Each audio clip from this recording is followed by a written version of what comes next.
You are listening to a programme from BBC Radio 4. Hello.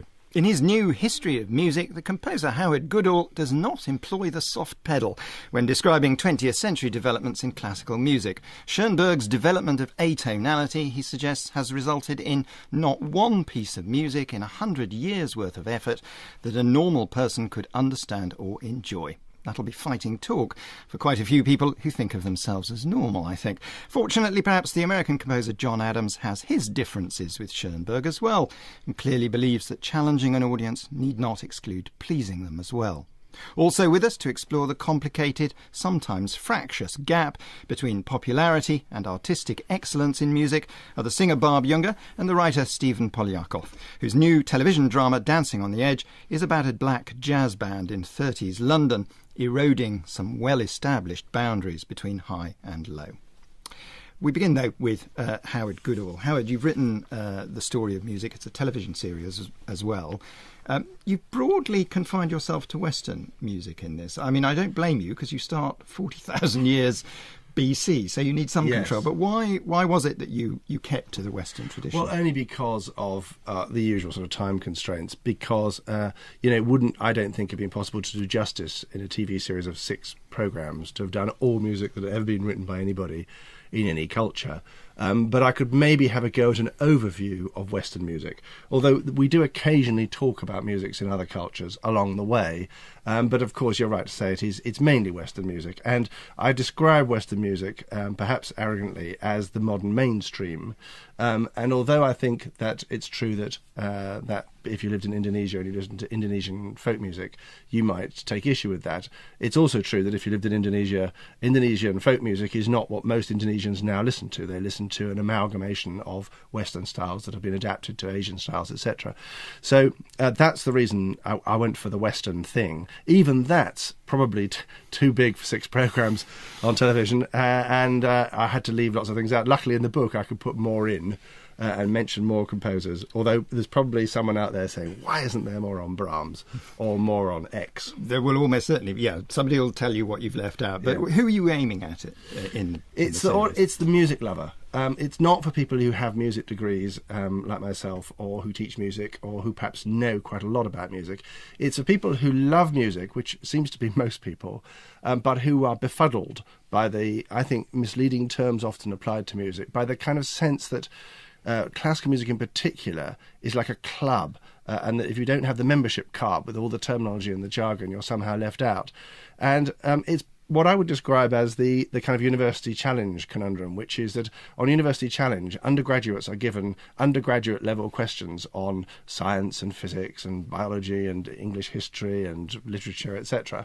And then they're asked quite noddy questions about music, quite sort of GCSE level, and they absolutely panic. A look comes over their face. I haven't got a clue what the word crotchet means. And I wanted to address this because I thought that any educated modern person should be able to understand the basics of music and the general context in which all this music has taken place.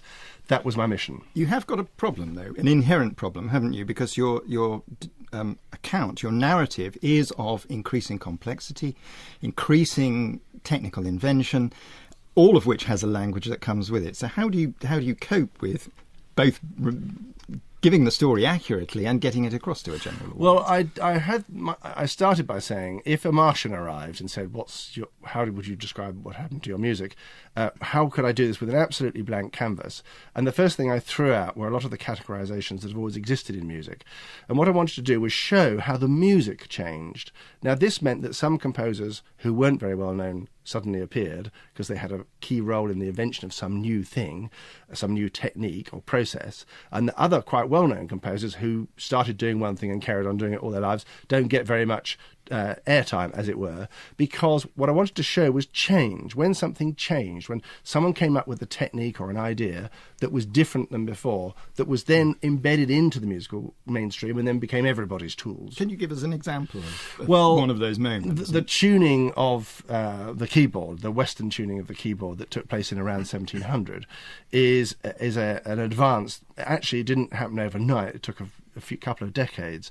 But by the time it had happened, it did then affect all music, because the relationship of all the major and minor keys that we then had was what everybody then used. There are people who didn't like the fact that the tuning system was a kind of artificial fix, a bit like the Greenwich Meridian. It was an artificial line drawn. It was an artificial way of tuning in order to make things. It was a pragmatic solution to make keyboards work and to make instruments play with each other.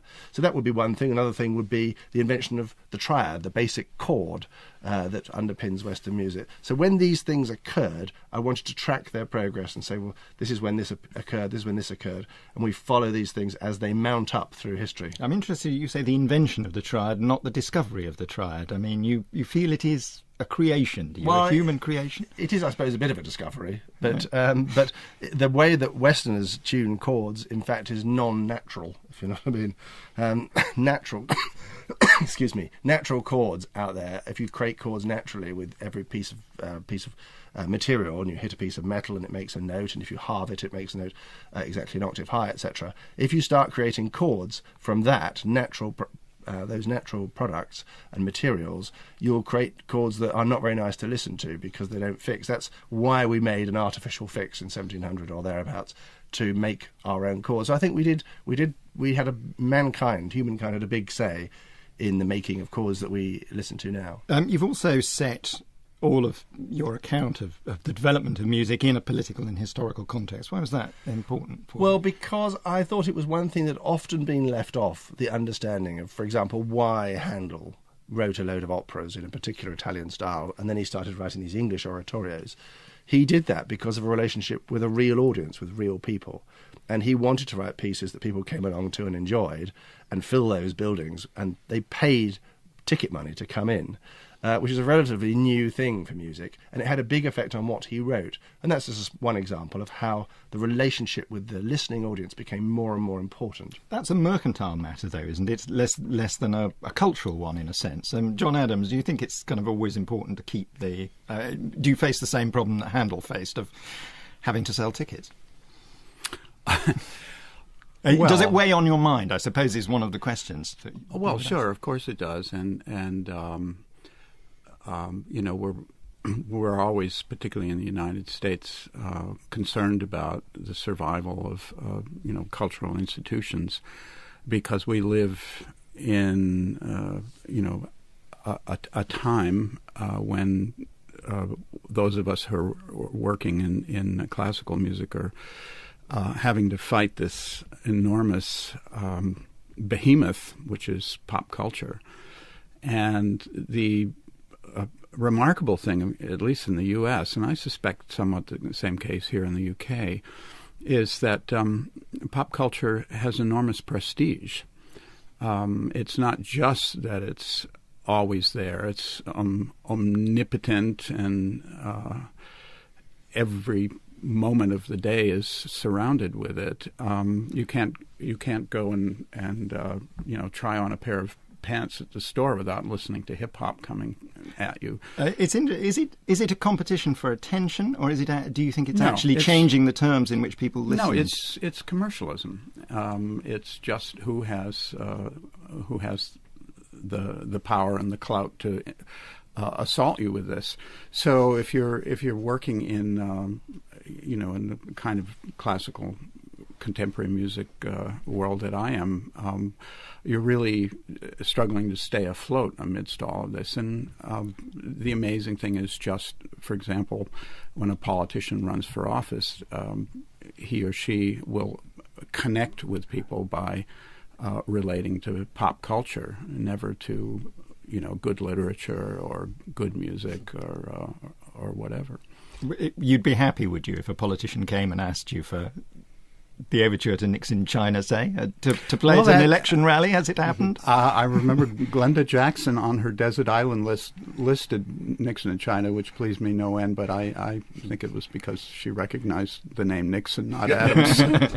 Barb, you're smiling. I mean, people pay to be assaulted by your music, to use John's term. Do you sense an anxiety about that ubiquity of popular music. Well, I think it's a very interesting observation, because I think it's also true that jazz and traditional musics, roots musics, the musics of other cultures are all sidelined by, I think, a commercial machine, which certainly excludes me.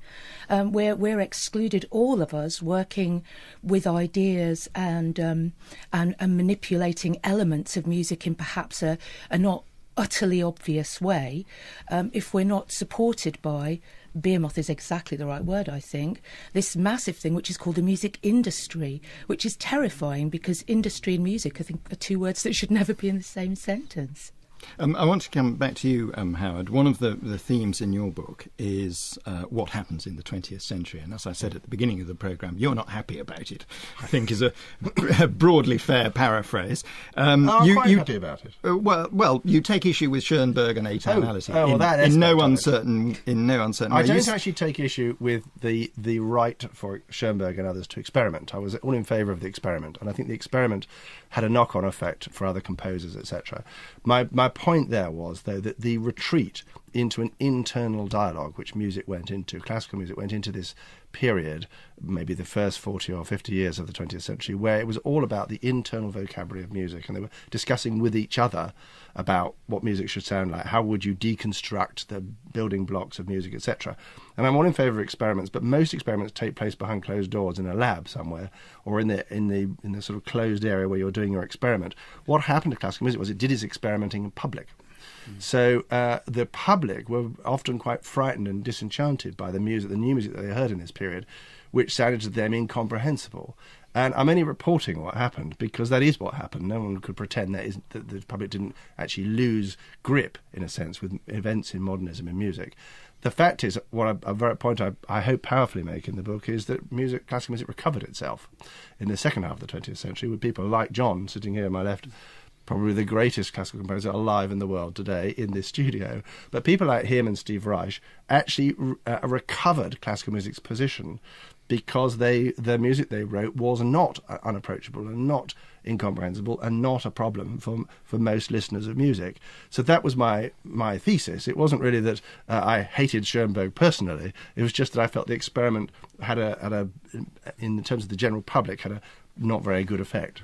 John, you've got a frown. I don't know what it means. Tell us what it is. I very much appreciate your comments, but it makes me very anxious because, first of all, I hold Schoenberg very dearly, and secondly, the process of, as you say, trying out things in public that composers like Schoenberg and Berg and Ligeti did. How is that any different from what happened in the world of art? How is it any different from what the experimentation in literature?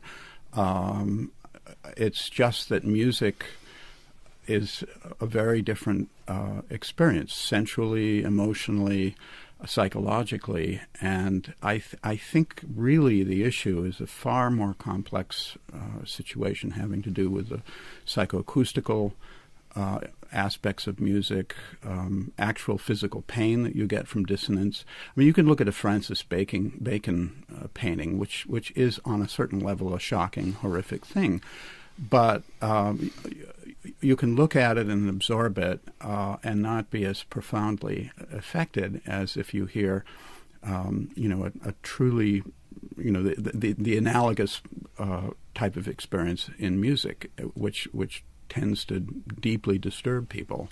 Can I answer the question you asked earlier, which is that you're talking about parallel developments. Certainly in literature, there are experimenters. I mean, you could say that Joyce is the great experimenter. He is the Schoenberg of the printed word, but there's only Joyce. And then you get some experimentalists in Paris who come along and say, well, we're going to write a novel without the letter E in it, the Oulipo movement. It's a very small movement. It isn't in the same sense. I'm not so sure I agree with that. I mean, look at Thomas Pynchon, look at William Burroughs.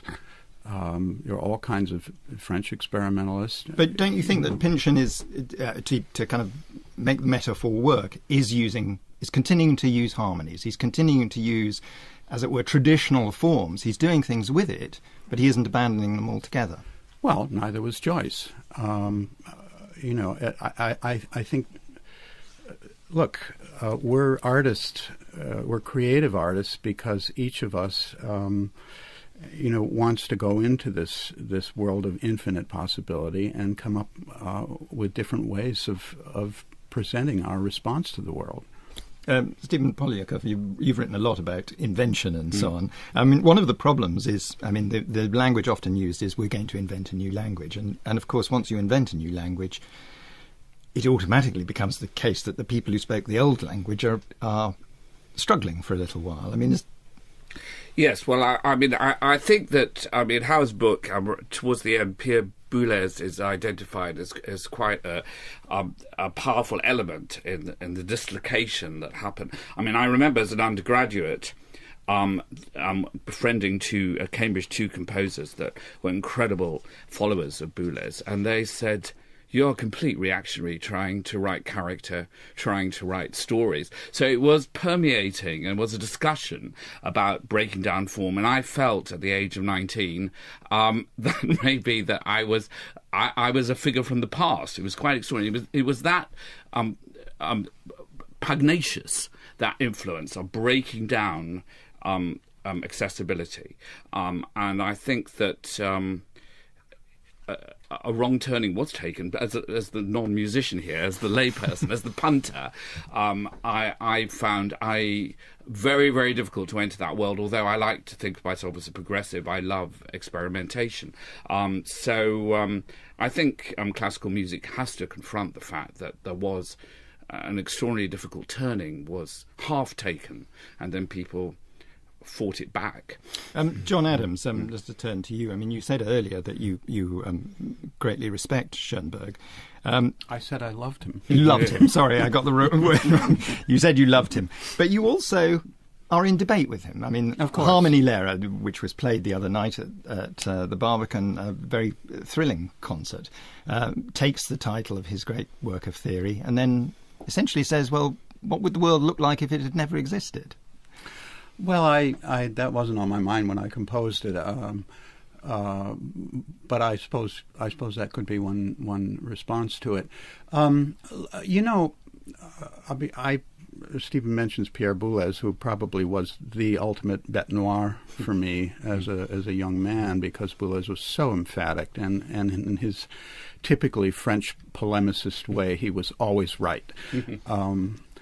But I've watched Boulez's career, and I've seen how he's moved from this very emphatic tunnel vision to someone who has largely spent his life conducting Mahler and music that touches him. And his inability, for example, to see the enormous value of composers like Steve Reich, you mentioned him, and I recently saw the fully staged production of Einstein on the Beach, and that's one of the great works of our time. And the problem with the type of evolutionary viewpoint of art, which Boulez represents, where after this comes that, and style must constantly become more and more complex. And you never turn back. Yeah, and you never turn back. It's this kind of very, very cold, Spartan view of artistic evolution. The problem with that is that you can't be open to surprise. And the wonderful thing about art, unlike science, is that it doesn't move in this absolutely sequential, logical way. You get a certain movement that becomes much too complex and mannerist, and then someone like Monteverdi comes along, or someone like Hemingway, and just bursts the bubble and presents a completely new, unexpected viewpoint. So do you think Schoenberg was one of those liberators then? No. Or did he? Well, I have a term that I love, the naive and sentimental, which actually comes from Schiller, and I used it for a piece of mine, naive and sentimental music. And Schiller divided all poetry into one of two classifications. There was the naive, which was the spontaneous, I think of Schubert or Gershwin. And then there was the sentimental, which was art that was conceived with great consciousness, great art historical awareness. And Schoenberg was certainly that type. I mean, he always saw himself as the next step, starting with Bach and moving through Beethoven and Wagner. I think that's a really tedious and very dangerous way to view oneself as an art historical figure rather than just as a human being. I'd like to ask all of you this question, which I think is related to what you're all doing in a way, which is this: is there a connection between a popular audience and the vigour of an art form? I mean, Howard, you in your book talk about Milan in the mid-19th century, 6 opera houses, huge audiences for opera, and you say as clearly, if the Italians had kept control of everything, we'd be fine going into the 20th century. We wouldn't have problems in concert halls. But is there a connection between the vigour of an art form, the living vigour of an art form, and a direct communication with a large audience, a mass audience, not a small and elite audience? Well, I'd like to connect that, if I may, with John's bear moth of the music industry and commercialism, which is that one of my observations is that a lot of what we call classical music, or we've inherited as classical music, is in fact part of the modern mainstream. When people go to see a movie, they're hearing classical music. Of course, it may be classical music that isn't the same as the new classical music that might be written by someone like John, but it is nevertheless classical music. It's classical orchestras playing in a classical style. And when I hear a Howard Shore score for The Hobbit, which is a brand new film, or a Danny Elfman score for Batman, I can hear all these other classical composers from the past in the sound of that they're making. So what I do think is that the DNA of classical music, whilst it's true that classical orchestras and institutions and opera houses are fighting for their place to do their own different thing in their niche, if you like, actually it's far more widespread in the common culture than I think we fear it is. I think there's actually people much more familiar with classical music than they think they are, only because they are surrounded by it as part of the mainstream. I know that film music isn't the only example of that, but it's quite a big example of that. It's a big popular culture. And in terms of vigour, I would say that the vigour of this explosion of songwriting in the 60s, for example, in popular music on both sides of the Atlantic, was something that was very exciting for all musicians. Yeah. Absolutely. And I think it was such an extraordinary time. John, I know you said that you thought that pop music had sort of finished itself off in the 80s. And I read that and I thought, I'm not sure I disagree with you. I think you're probably right. I think that period in the 60s when people were using orchestras and arrangers, very skilled arrangers, using a huge palette across the board and drawing on musics of the world to do all kinds of things was tremendously exciting. And the audience that we had, and you can't separate anything from anything else. I think, Howard, you're absolutely right. You can't separate the movements of art from the things that are happening sociologically and creatively around them in every other way, because all of that impacts upon the people making the work. Everything has an effect on everything. And so now we find ourselves, I think, in a very different place where we're fragments of things which operate, if you like, in a chemically pure manner. And then we've got ways where we disperse that DNA, if you like, or chemical potion throughout other things. And that's really exciting. I think and we have to take also on board that now we suddenly have this massive way of disseminating music, which wasn't there before.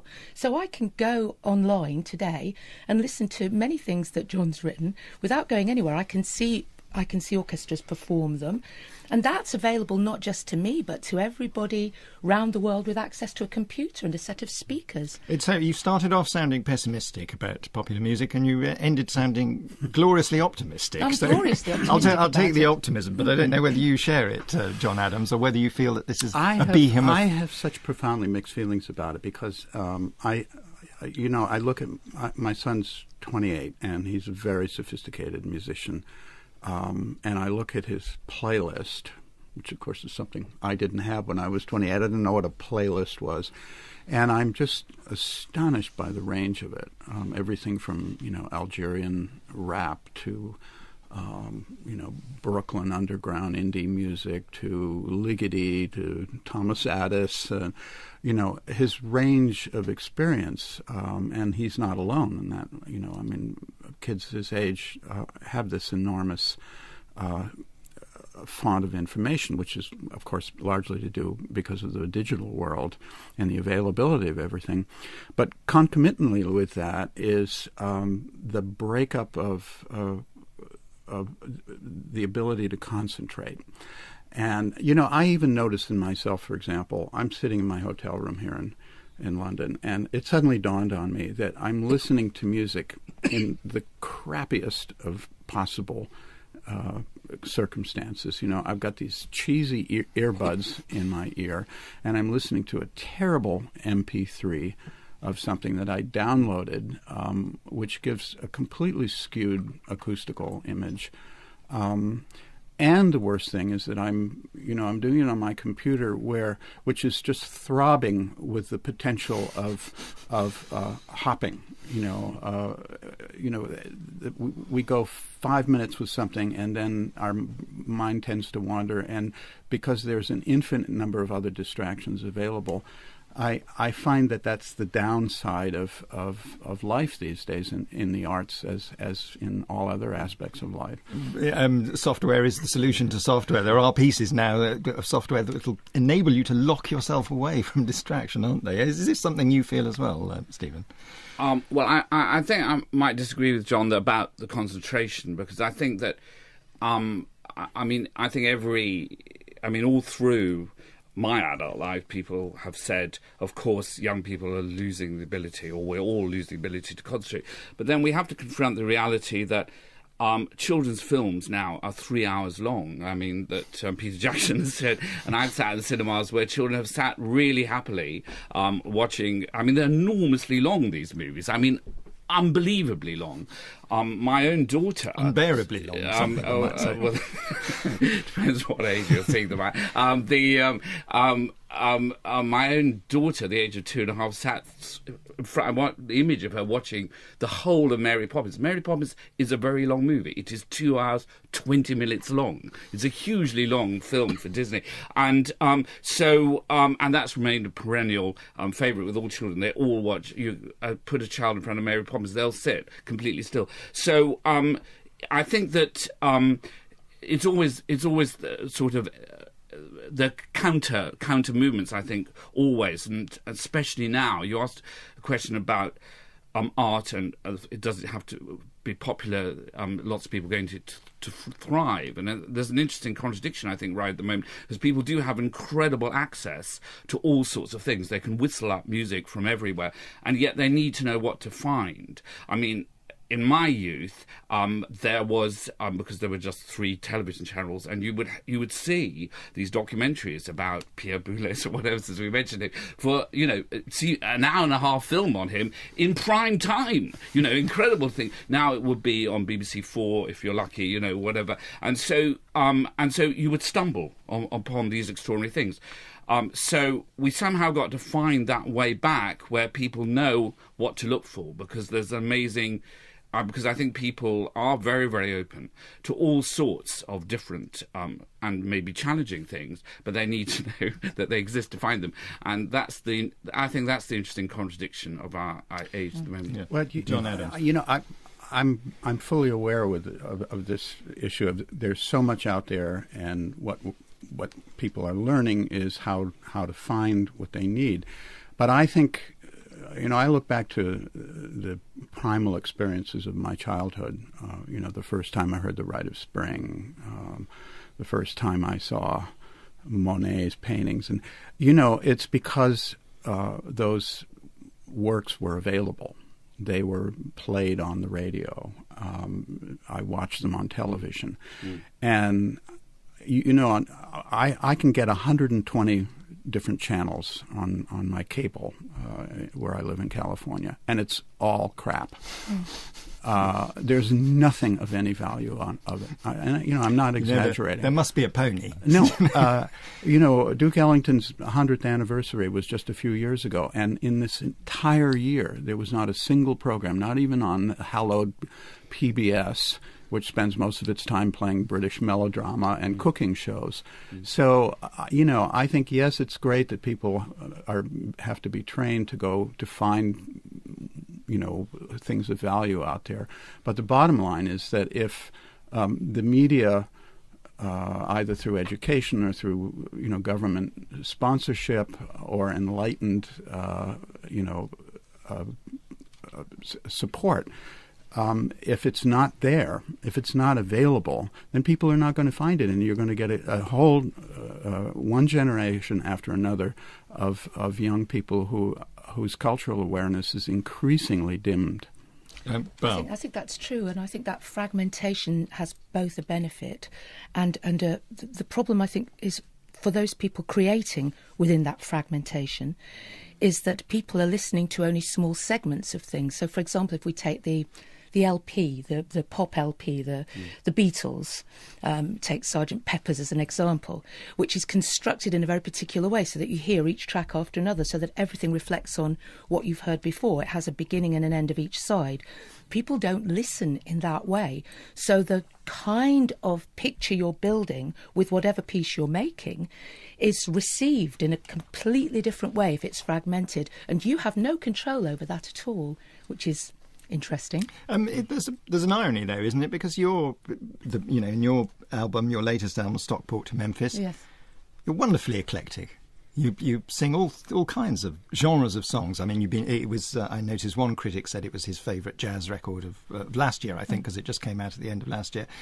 But I wouldn't describe it as just a jazz record. Or how do you label it yourself, or do you don't want the label at all? I think I'd probably steer clear of the label. But I worked with jazz musicians, and although the musical styles may be eclectic and the song choices may be eclectic, the musicians are the same throughout, and they bring their sensibility to every song. So there's I would hope that there was a cohesion through that that would sustain all those other elements.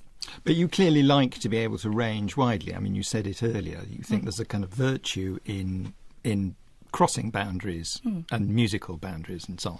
But I'm a singer.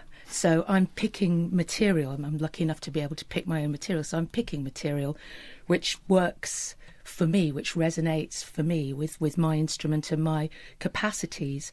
And I'm not the first person to do that. Nina Simone did that a long time before me, and received similarly difficult responses because of it, actually, because if you don't put yourself very clearly in a frame, and I think that's something that we could talk about with respect to your piece at the moment, if you don't put yourself in a frame, you're leaving holes for people to come in and integrate with it differently.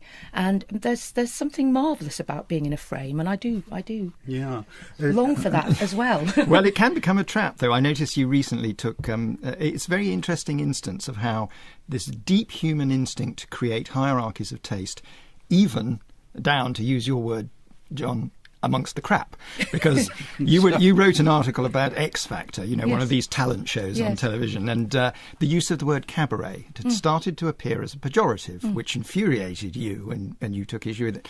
But it was a sign, really, that even down at that level, people were saying, well, there's a high art and there's a low art, and they decided that. Why did it irritate you so much? Well, because it was a complete abuse of the word cabaret. What they meant was, if you like, the lowest common denominator of what would have been called working men's club singing in the old days. And cabaret is an art form in America, and it was an art form in Europe. And as I'm called a cabaret singer often, I thought, well, I quite like, if you're going to use the word, that you'd understand where the word came from and not apply it completely incorrectly to people who are doing something very different. But also, quite often, the people to whom it was applied were doing really good work. And the people to whom it wasn't applied were doing actually exactly what they were being accused of doing, which was being utterly the same as everything else, and taking a song and singing with the same vocal inflections and the same singing as somebody else. There was no sense of anybody being encouraged to be a voice of their own. And I thought that was really sad, a sad abuse of my art form.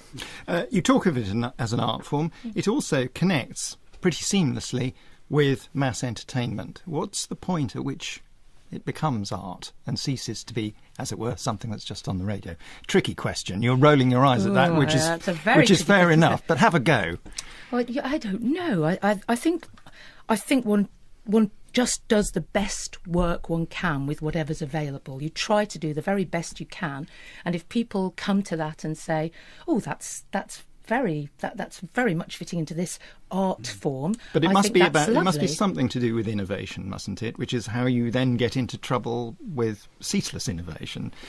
Yeah, perhaps it is. Isn't there Howard Goodall. a process by which people start out sort of in a slight wilderness, in that they're finding their own voice, they're doing something that might include various genres, they're not quite pigeonholed, that if they are persistent and they carry on doing it and they carry on having a voice and they have a talent to do that, that after a while they become a new category, and that the combination of whatever they've brought together, they've synthesized in their time, can become something that in itself people say, oh, it's like that. I mean, a good example I would say would be Kurt Weill and Bertolt Brecht's what we might call musical theatre. Are they operas? Are they a form of cabaret? The Threepenny Opera, Happy End, and the Rise and Fall of the City of Mahagoni, which they did in Germany in the 1930s, which was based on a cabaret style. But Weill was classically trained, and he wrote this kind of mock opera. Was it an opera? Was it based on John Gay's Beggar's Opera from the 1720s in England? There was all this sort of gallimaufry of things brought into his style, and at the time people couldn't really get their head around it, other than the fact they liked it. At first they just liked it and went to the theatre and heard it, and then they bought records of it in their millions. But eventually that became a category, and we now look back at those Kurt Weill pieces as a particular genre all of its own. I've got another example for you, because you've given me the perfect cue to go to Stephen now. Stephen Poliak. You've written this series Dancing on the Edge, which is again about a shift in taste, among many other things, about a black American jazz band, essentially, although the lead is English, coming into 30s London. Now, you've written a lot about 30s London. Why is it so appealing to you? What is it about that period that... Well, the 30s obviously was an extraordinary decade for all our histories because of what it led to. As you're right, I've written about the other end of the 30s on the eve of war and why we, certain people... We came within an inch of doing a deal with Hitler in my film Glorious 39. And I now gone to the other end of the 30s, the very early 30s, just after the big crash, for several reasons. One is because, to me, it's such an extraordinary time because fascism is just coming over the hill. But in my story, Dancing on the Edge, about halfway through, Hitler becomes Chancellor in Germany, and there's a reception in the German embassy to mark that turn. But it was a time when it was not at all obvious to the, if you were alive then at that moment, where the future was heading because of the credible tragedy of the First World War. People thought there must never be another war.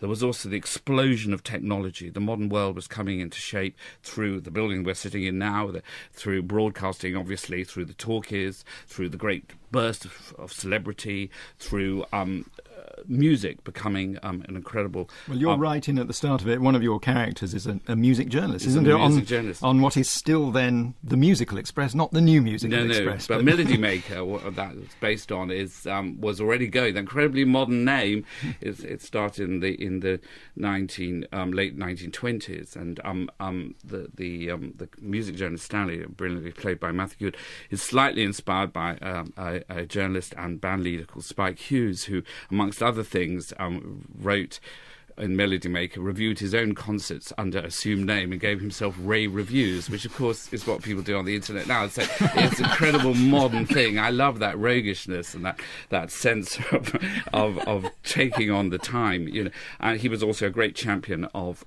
black music. And the point of the show is the fact that it's fiction, but it's inspired by true stories. I mean, Duke Ellington came here, Louis Armstrong came here. They had incredible success here, and they had access. I mean, the royals were incredibly the future Edward VIII, Prince of Wales, and his much younger brother Prince George knocked about town going to jazz clubs. Yes, this is not just your fantasy. He takes a turn on the drums. It comes out of the historical record. I've got Prince George, not to be confused with the Bertie Colin Firth, but the much younger Prince George, who was a Playboy prince.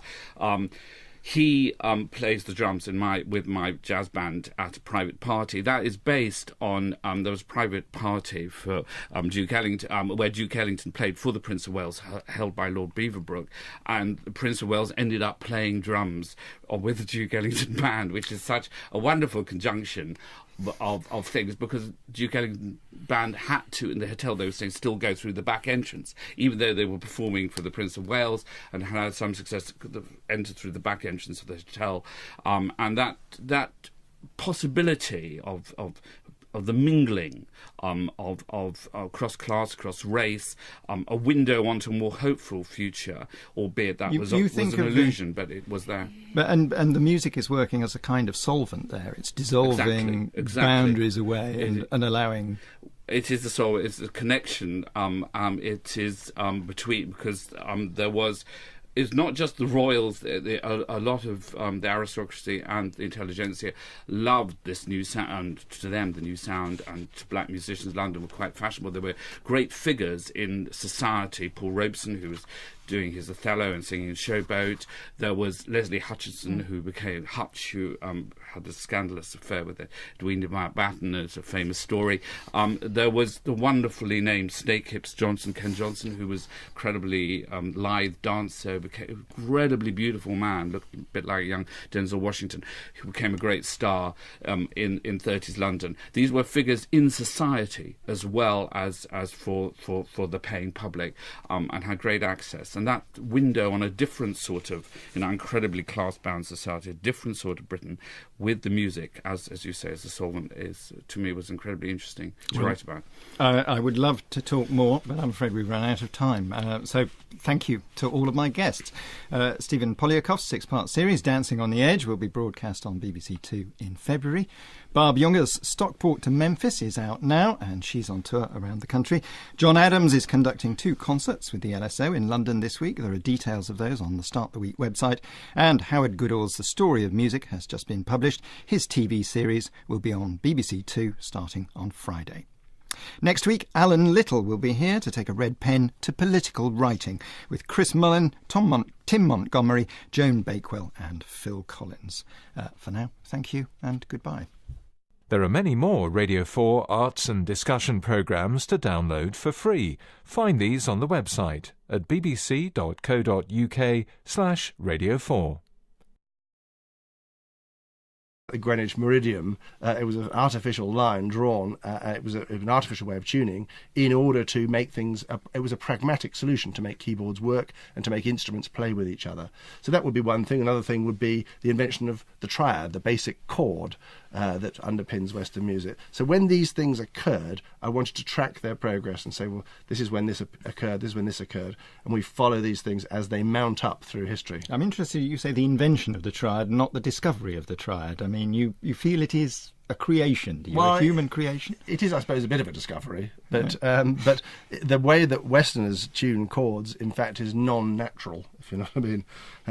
Natural, excuse me, natural chords out there. If you create chords naturally with every piece of material, and you hit a piece of metal and it makes a note, and if you halve it, it makes a note exactly an octave high, etc. If you start creating chords from that those natural products and materials, you'll create chords that are not very nice to listen to because they don't fix. That's why we made an artificial fix in 1700 or thereabouts to make our own chords. So I think humankind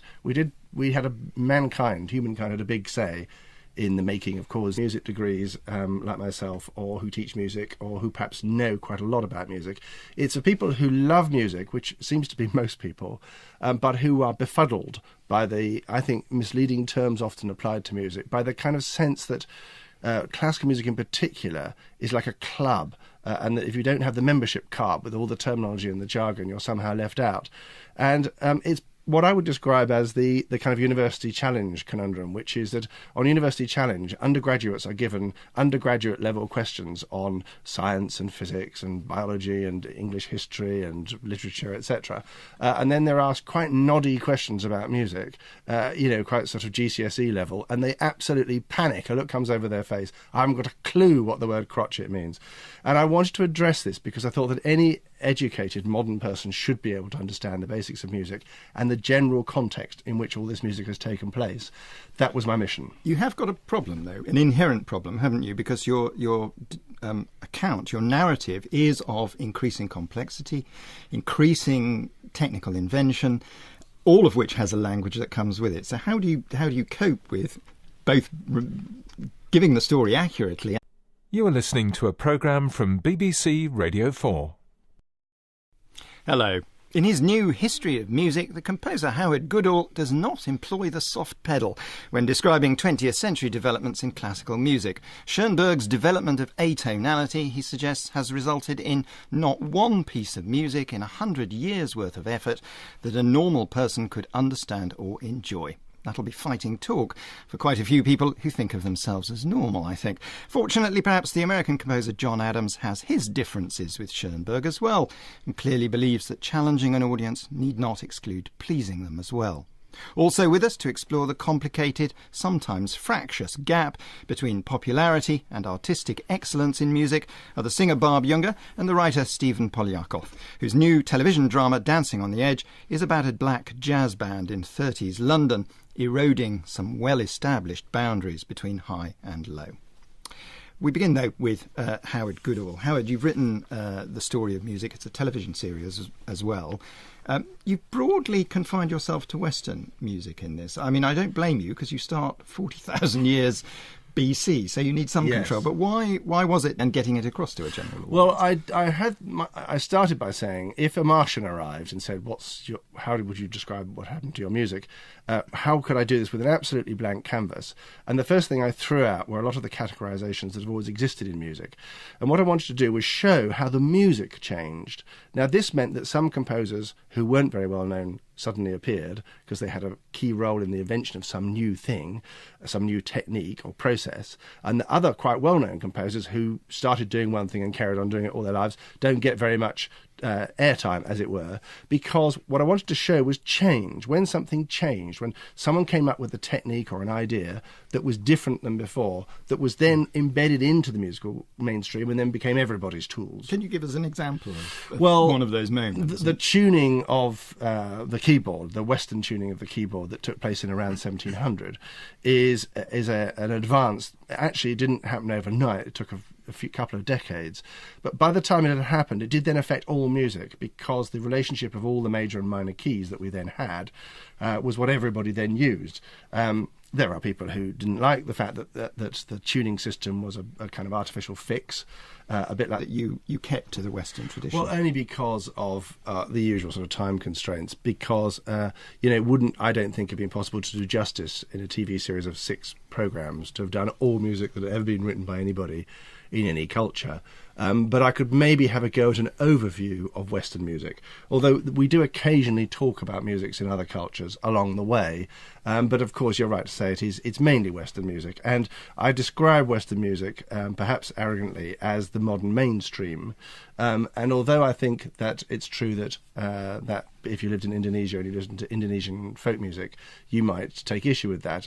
It's also true that if you lived in Indonesia, Indonesian folk music is not what most Indonesians now listen to. They listen to an amalgamation of Western styles that have been adapted to Asian styles, etc.